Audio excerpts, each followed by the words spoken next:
If you're over 60 and spending most of your days alone with no one to call or visit, I need you to listen carefully. You might think something is wrong with you, that you've somehow failed at life because everyone else seems to have friends and family around while you sit in silence. But here's what nobody tells you.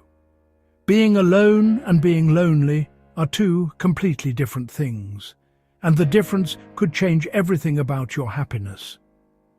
Right now, millions of seniors are discovering that solitude, when understood correctly, can become the most peaceful, fulfilling chapter of their lives. But there's a specific way to do this, and if you're doing it wrong, that empty feeling will only get worse. The good news? There are 6 proven strategies that can transform your alone time from painful isolation into genuine contentment, and you can start using them today. In the next 20 minutes, I'm going to show you exactly how to be genuinely happy alone, even if you have no close friends or family nearby. You'll discover 6 scientifically backed ways that thousands of seniors are using right now to feel fulfilled, peaceful, and content in their solitude. I'll reveal 2 dangerous myths about loneliness that keep older adults trapped in misery, 3 simple daily practices that rewire your brain for happiness, and 1 powerful mindset shift that changes everything overnight. Here's what makes this different.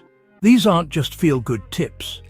Every strategy I'm sharing is backed by recent research on senior mental health and proven by real people over 60 who've transformed their lives. And stick around for way number 6. It's the most surprising and the most powerful, and it's helped thousands of seniors completely rewrite their relationship with being alone. Before we dive in, do me a quick favor. If you're watching this because you felt that ache of loneliness, drop A in the comments. First, let me tell you about Sylvia. She's 68 years old, spent 40 years as a dedicated nurse, raised 3 children who now live in different states, and lost her husband 5 years ago. For the past 2 years, she's been spending most days alone in her apartment, sometimes going an entire week without a real conversation. She told me she felt invisible, like the world had moved on without her.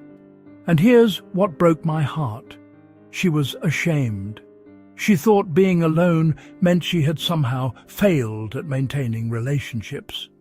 But Sylvia's situation isn't unique, and it's definitely not her fault.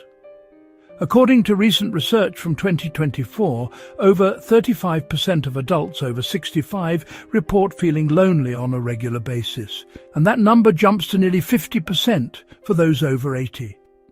This is an epidemic, and it's getting worse. Here's why. Our modern world wasn't designed for aging adults. After retirement, the daily social structure of work disappears. Friends and spouses pass away or move to be closer to their own families. Mobility issues make it harder to get out and socialize. Adult children are busy with their own lives, often living hundreds of miles away. Technology has created a generation gap.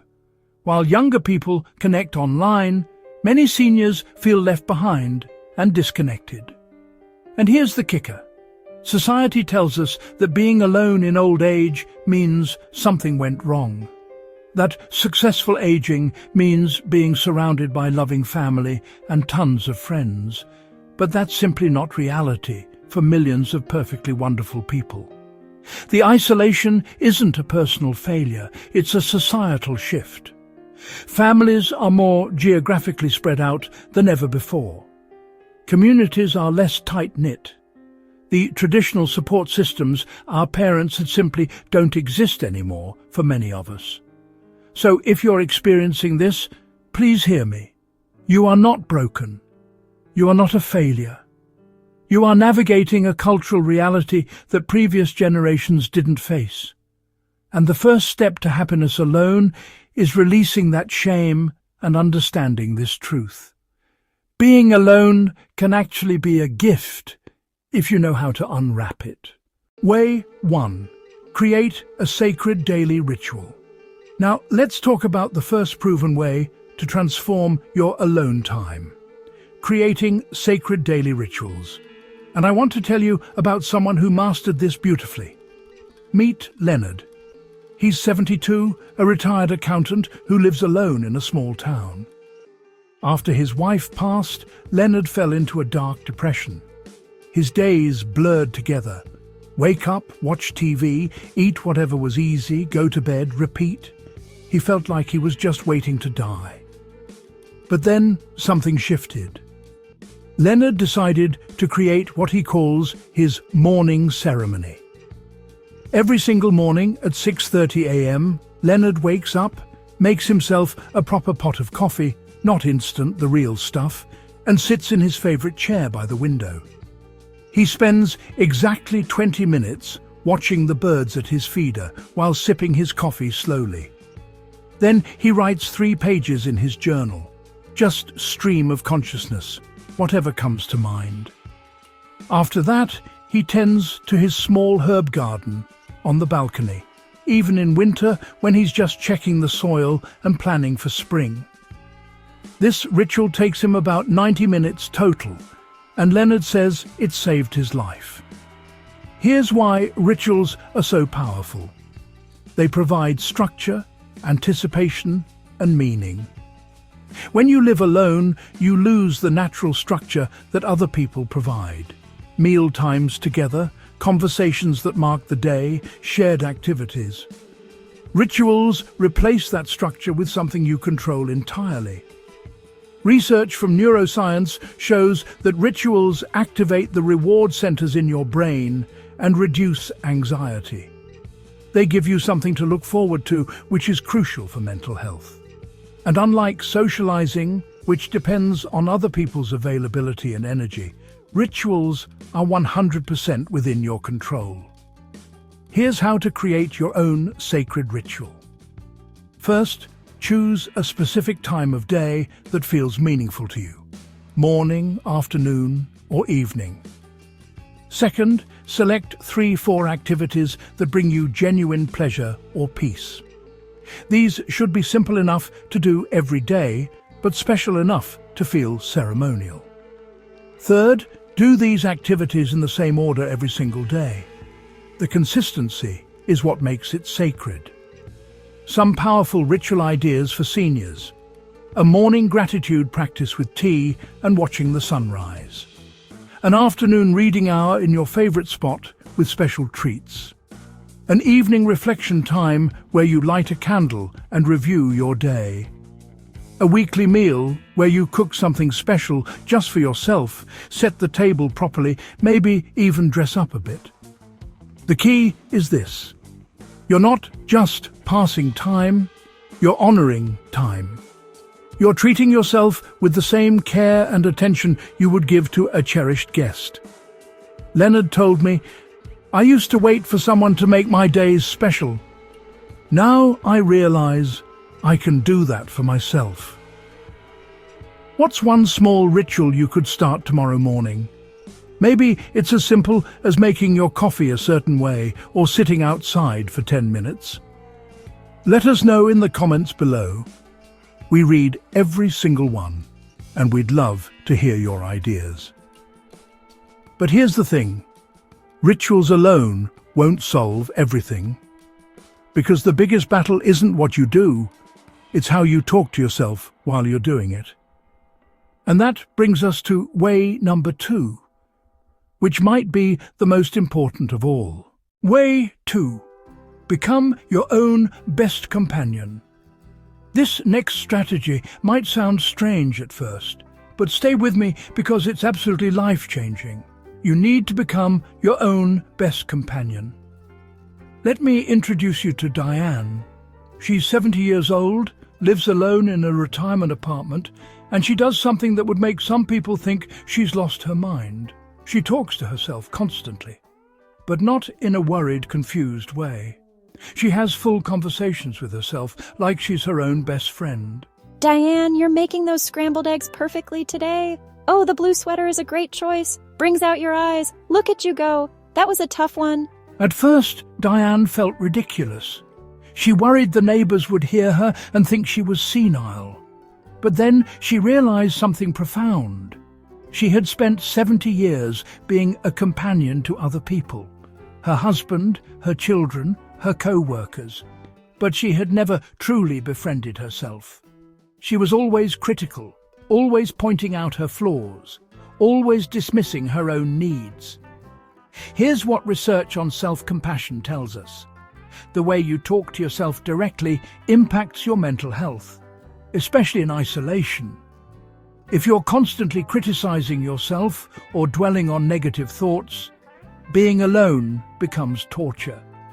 But if you learn to be warm, encouraging and kind to yourself, solitude becomes companionship. Think about how you talk to yourself right now. Do you say things like, "I'm so stupid for forgetting that," or "I look terrible today," or "Nobody wants to be around me anyway"? Would you ever say those things to a friend you loved? Of course not. So why do we say them to ourselves? Here's your action plan for becoming your own best companion. First, start noticing your self-talk. For one full day, pay attention to every negative thing you say to yourself internally. Write them down if you can. Second, challenge each negative thought. Ask yourself, would I say this to someone I care about? Third, replace the criticism with kindness. Instead of, "I'm so forgetful," try, "My memory isn't what it used to be, but I'm doing my best, and that's enough." But it goes beyond just changing your thoughts. True self-companionship means treating yourself the way you'd treat a dear friend. Take yourself on dates. Yes, actual dates. Diane goes to the local museum every other Tuesday afternoon. She dresses nicely, takes her time looking at the art, and stops at the cafe for a piece of cake. She doesn't rush. She doesn't feel self-conscious.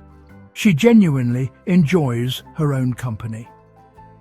Other ideas for self-dates? Go to a matinee movie with your favourite snacks. Visit a park you've never been to and explore slowly. Have a fancy lunch at a restaurant you like. Bring a book. Savour every bite. Visit a library or bookstore and spend an hour browsing.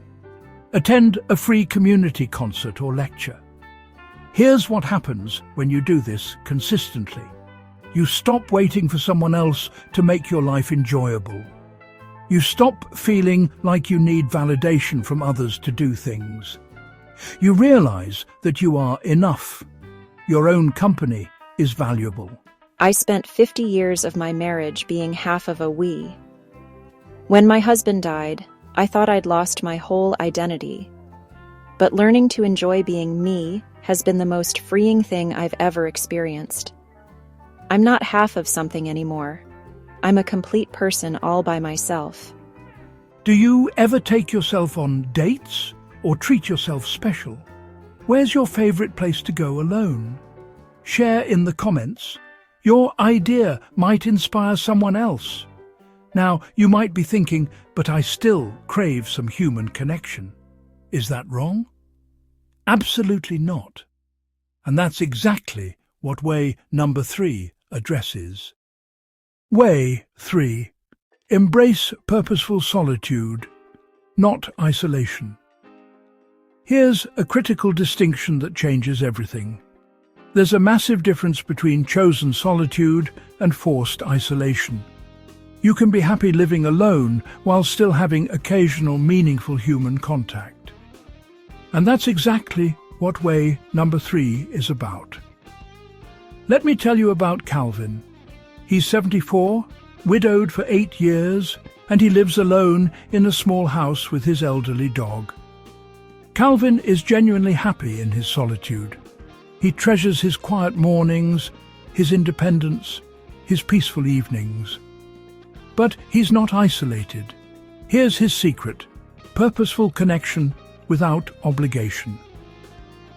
Every Tuesday morning, Calvin volunteers at the local food bank for 3 hours. He doesn't form deep friendships there. Most interactions are brief and task-focused. But he feels useful, he exchanges pleasantries with other volunteers and with the people he serves, and he leaves feeling connected to something bigger than himself. Every Thursday afternoon, he attends a senior walking group at the community centre. They walk for an hour, chat about light topics, the weather, local news, gardening tips, and then everyone goes home. No pressure to socialise outside of that hour, no obligation to form deep bonds, just pleasant, low-stakes human contact. And twice a month, Calvin attends services at his church. He sits in the same pew, exchanges greetings with familiar faces, participates in the community meal afterward, and then returns to his solitude feeling spiritually nourished.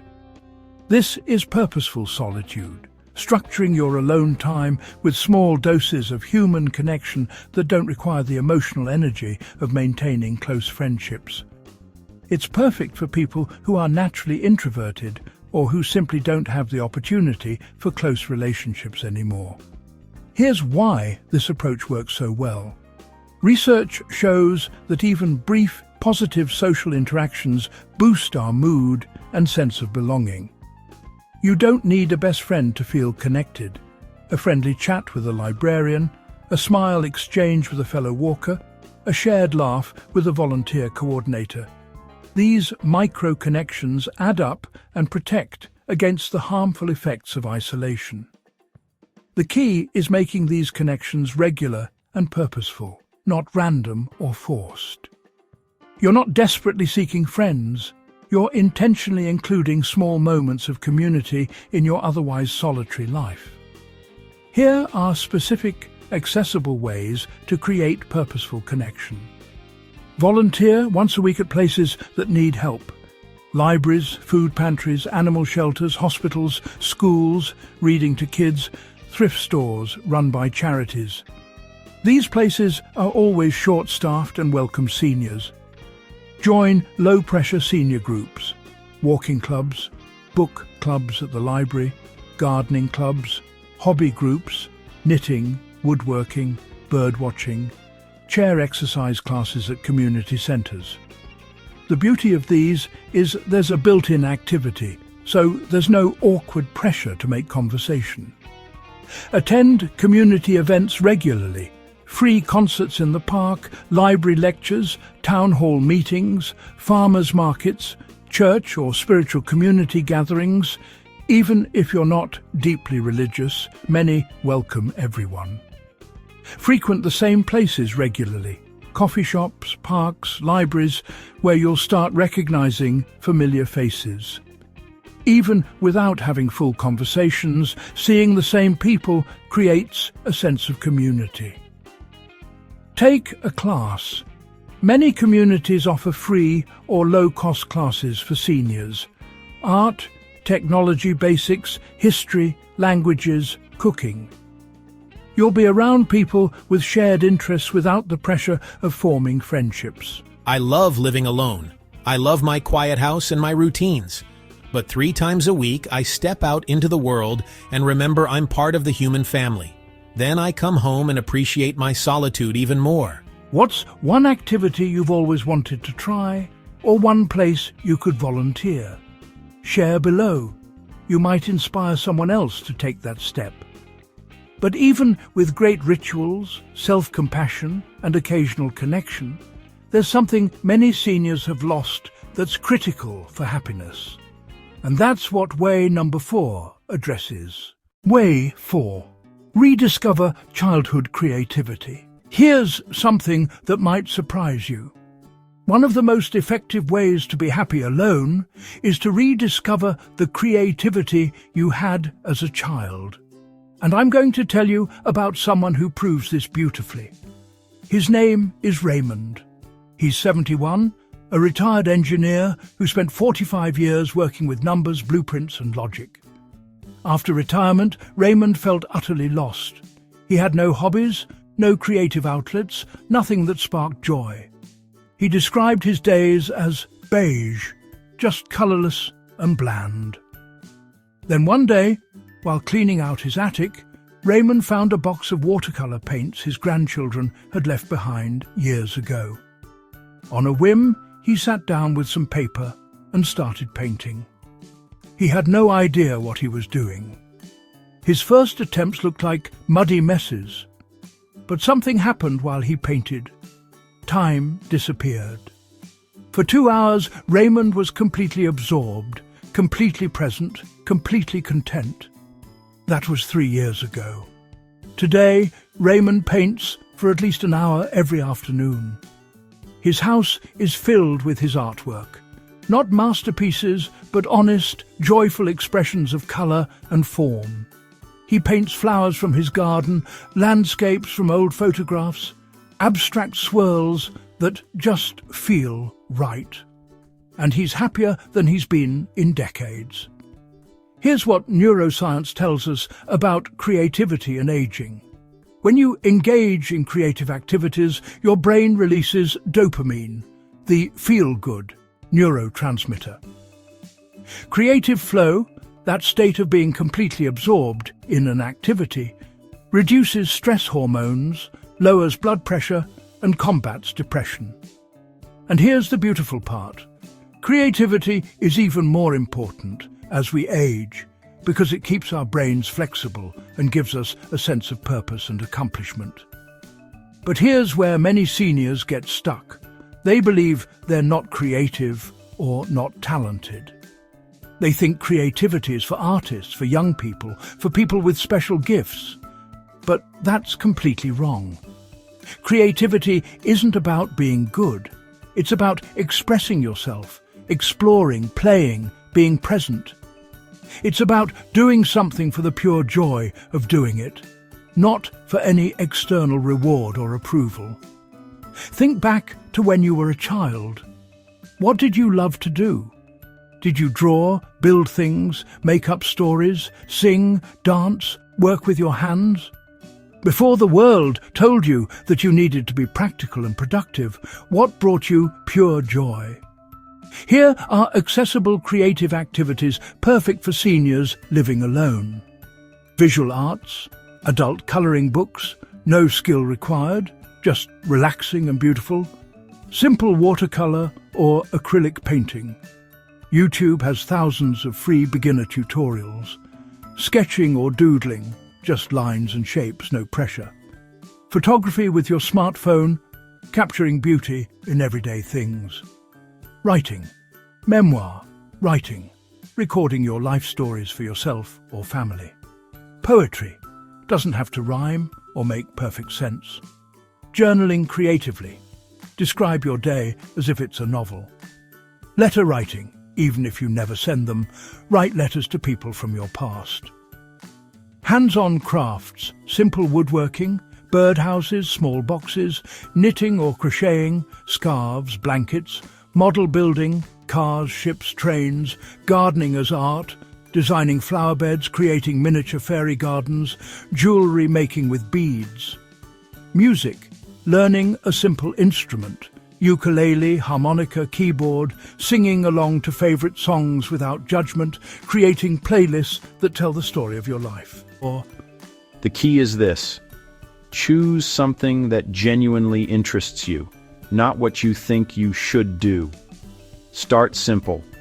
Give yourself permission to be bad at it. Remember, you're not creating for anyone else. You're creating for the joy of creation itself. Raymond told me something profound. When I'm painting, I'm not lonely. I'm not a widower, not a retiree, not an old man with no purpose. I'm just present, just alive, just creating. It's the closest thing to meditation I've ever experienced. What creative hobby did you love as a child? Or what have you always wanted to try? Tell us in the comments.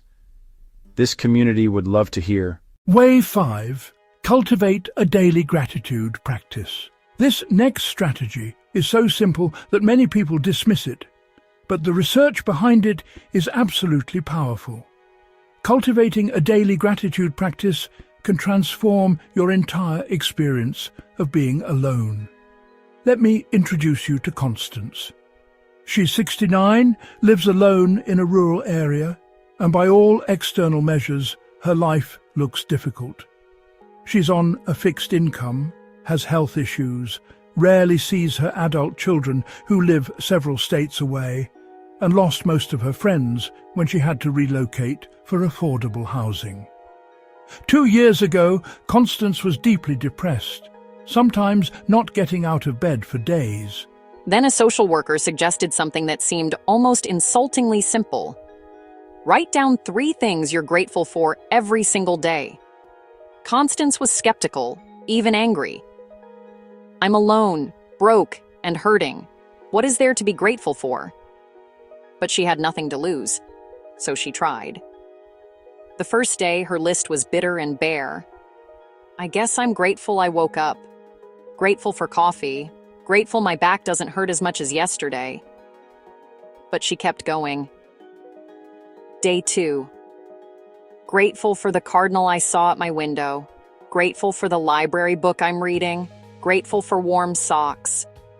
After 3 weeks, something shifted. Constance started noticing things during her day specifically to add to her gratitude list. She'd see afternoon sunshine streaming through her window and think, "There's one for my list." She'd taste a particularly good apple and think, "I'm grateful for this." After 3 months, Constance told her social worker, "I'm still alone. My circumstances haven't changed at all. But somehow I'm not miserable anymore. I notice beauty and small pleasures everywhere now. It's like I was living in black and white, and now there's color." This isn't just feel-good philosophy. It's neuroscience. Research from 2024 studies on aging and mental health shows that people who practice daily gratitude experience measurably lower rates of depression, better sleep quality, stronger immune function, and higher levels of life satisfaction. Here's why. Gratitude literally rewires your brain. Here's how to start a gratitude practice that actually works. First, choose your method. Handwritten journal, notes app on your phone, voice recordings, or just mental listing. Second, commit to a specific time every single day. Most people find morning or bedtime works best. Third, write or speak 3 specific things you're genuinely grateful for that day. This is crucial. They must be specific, not generic. Don't just write, "My health." Write, "I'm grateful my knees didn't hurt when I walked to the mailbox today." Don't just write, "Nature." Write, "I'm grateful for the way the morning light made the frost sparkle on the grass." Specificity makes it real and trains your brain to notice details. Start small and honest. Some days your list might be basic. Grateful for hot water in my shower. Grateful my favorite show was on TV tonight. Grateful I didn't burn my toast. That's perfect. You're not trying to pretend your life is perfect. You're training yourself to notice what's good alongside what's hard. After about a month, try adding one more step: gratitude for yourself. I'm grateful I got out of bed even though I felt low today. I'm grateful I was kind to the grocery store clerk. I'm grateful my body is still carrying me through life. Constance keeps a gratitude journal by her bedside. Every night before sleep, she writes her 3 things. She's filled 4 journals now. She told me, "Sometimes when I'm having a really hard day, I flip back through my old entries. I see hundreds and hundreds of good moments I would have completely forgotten. It reminds me that even in my alone life, there's so much quiet beauty." What's one thing you're grateful for right at this moment? Let's spread some positivity. Share in the comments below. Reading others' gratitude often reminds us of our own blessings. Now, everything we've covered so far is powerful. But way number 6 is the real game changer. It's the strategy that ties everything together and can transform your entire experience overnight. Way 6. Rewrite your loneliness story. This final strategy is the most powerful of all, and it's based on something called narrative therapy. Here's the core truth. The story you tell yourself about your life becomes your reality. And if you can rewrite your story, you can change everything. I want to tell you about Helen. She's 73 years old and has been living alone for 10 years since her husband died. For the first 8 years, Helen was trapped in a story of victimhood and loss. Her internal narrative went like this. I'm a lonely old woman. I had a full life once, but now everyone has moved on and left me behind. I'm just waiting to die. Nobody needs me anymore. I'm invisible. Helen repeated this story to herself hundreds of times when she woke up, when she sat in her quiet living room, when she saw families together at the grocery store. And that story became her prison. It didn't matter that she had a comfortable home, decent health, and enough money to get by. The story she told herself made her miserable. Then Helen attended a senior mental health workshop where a therapist introduced this concept. You are not your circumstances. You are the story you tell about your circumstances. And stories can be rewritten. The therapist had everyone do an exercise. First, write down the current story you tell yourself about your life. Then, using the exact same facts and circumstances, rewrite the story from a perspective of strength, freedom, and possibility. Helen was skeptical, but she tried. Her rewrite went like this. I'm an independent woman who has survived loss and come through it. I have the freedom to structure my days exactly as I choose, without needing to accommodate anyone else's schedule or preferences. I have peace, quiet, and autonomy that many people would envy. I've lived a full life, and now I'm in a chapter of rest and reflection. I'm free. Same facts, same empty house, same absent family, but an entirely different meaning. And here's what shocked Helen. After just 2 weeks of consciously repeating this new story to herself, she actually started feeling different. Her alone time began to feel like a privilege rather than a punishment. This is the power of narrative reframing, and research backs it up completely. Studies in cognitive behavioral therapy show that the meanings we assign to events are more important than the events themselves. 2 people can experience identical circumstances, living alone, limited social contact, aging bodies, and one person is miserable while the other is content. The difference is the story. Here's your step-by-step process for rewriting your loneliness story. First, write down the current negative story you tell yourself about being alone. Be honest. Get all the painful thoughts on paper. Nobody cares about me. I'm all alone. I'm a burden. Life passed me by. Second, identify the facts versus the interpretation. Facts: I live alone, I don't have daily visitors, my children live far away. Interpretations: therefore I'm unloved, forgotten, worthless. See the difference? Facts are neutral. Interpretations create suffering. Third, rewrite the interpretation using empowering language. Try these reframes. No one calls me becomes I have peaceful, uninterrupted time to enjoy my own interests. I'm all alone becomes I'm self-sufficient and independent. I'm just an old person waiting to die becomes I'm in the wisdom years of my life, free from the responsibilities and chaos of earlier decades.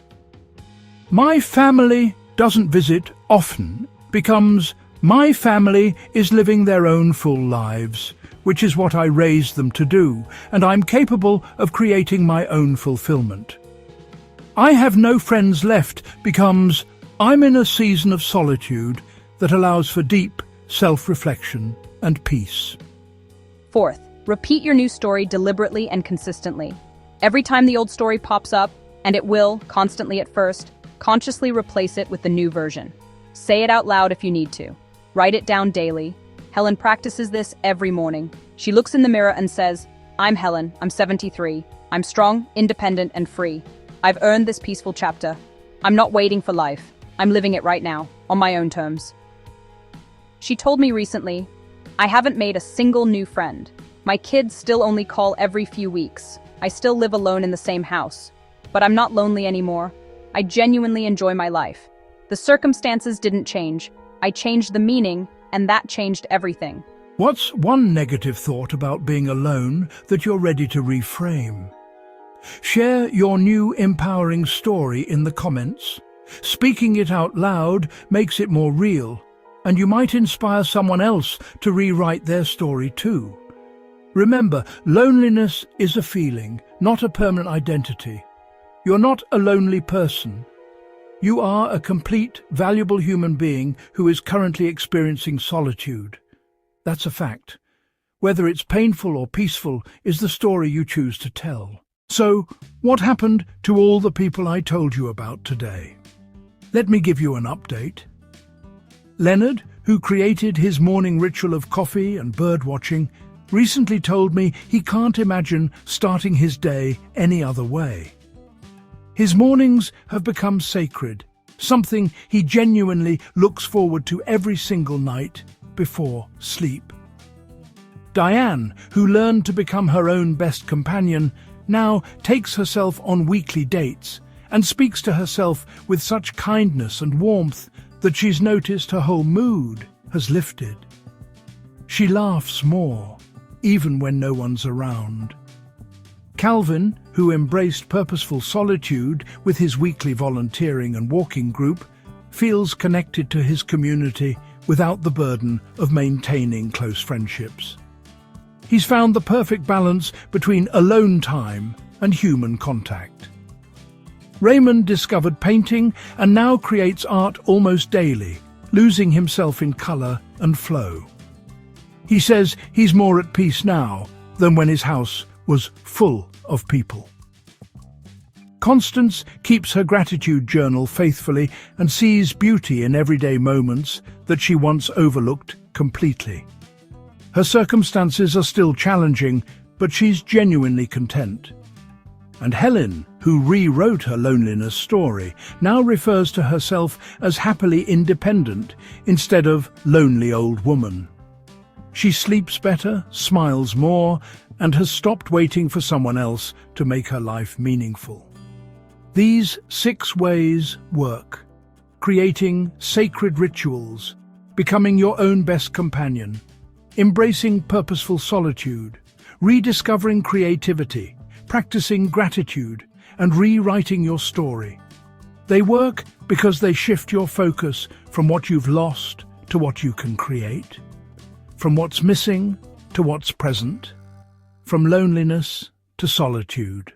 If this video gave you a new perspective or a sense of hope about being alone, please hit that like button right now and share it with someone who needs to hear this message today.